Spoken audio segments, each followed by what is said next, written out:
valley or like a straight path, but actually it's not so. Forget about the verse John 16:33, which is a very interesting verse that says, Jesus says, I have overcome the world. But in the world you have tribulations. So we forget that Jesus promised us tribulations. He promised us that as long as you live in the world, you have problems. You're going to have tribulations, which is, we don't want to hear that. Yeah, we have to remember.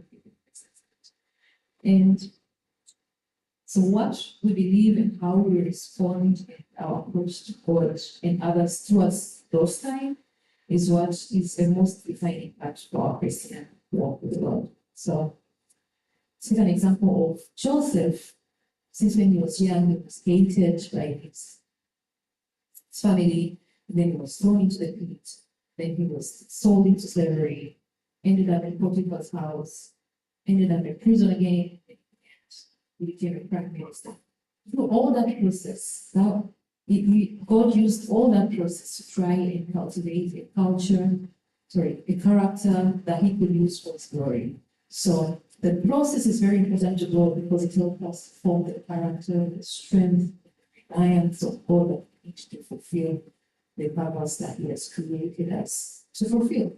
So when he was thrown into the pit, he was taught, the pit, maybe the other moments of time, the solitude taught him to trust in God solely.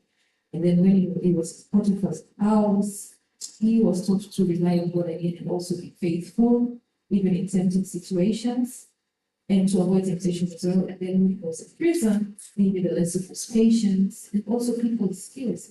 That's when he learned to ask people, how are you doing? And then the two people that were in prison said they had a dream, and that is what they did. Everything else. That's why I ended up being a prime minister. So every process, however painful it is, in our lives, is trying to cultivate a character, a strength, and the plans that we put forward to fulfill the purpose that He has created us for. So